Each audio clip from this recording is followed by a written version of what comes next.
At kabilang po sa mga bumoto ng husto para kay Jessica Sanchez ay ang mga kababayan niya sa Chula Vista sa California.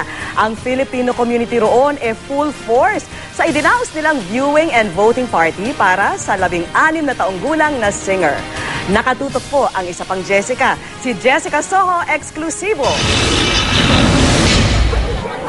Alas 5 ng hapon pa lang sa East Lake Tavern and Bowls sa Chula Vista, San Diego, California, nagdatingan na ang mga dadalo sa viewing and voting party para sa half Filipino at American Idol Top 3 finalist na si Jessica Sanchez.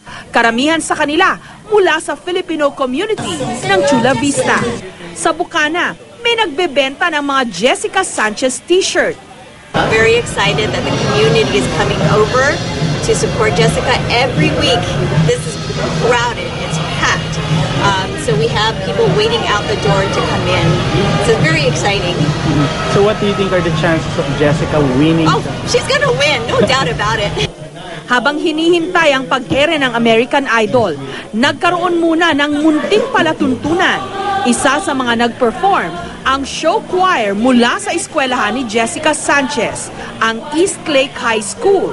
Kabilang sa mga miyembro ng show choir, si Shane, Tubong Batangas. Mataas po talaga yung mga Pinay natin dito. Talagang kayang-kaya mo nila. Tingnan niyo po yung show choir namin. Puro yung lahat po, majority po ng show choir namin, puro Pilipino. Hindi nga lampas naman ang Tagalog. Pagsapit ng alas 8 ng gabi, sinimulan ng panoorin ng lahat ang American Idol. Panayang hiyawan sa tuwing ipinapakita o nababanggit si Jessica.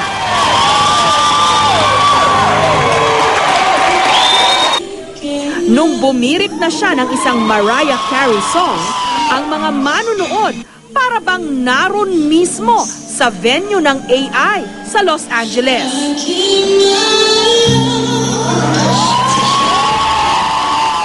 Ano sa kayo sa kinanta ni Jessica?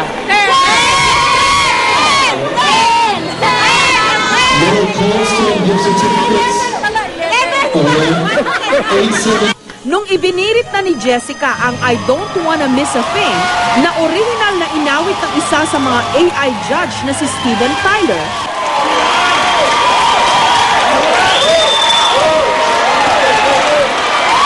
halos magiba ang East Lake Tavern. I was like, oh wow, she can sing!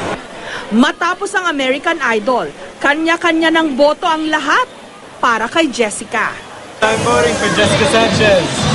Pasok na pasok, basta lahat ng Pilipino bumoto from all over the states. Kahit na mga Facebook from the Philippines, you guys can vote. Panalo sigurado, Jessica will be #1. Jessica Soho, nakatutok, 24 oras.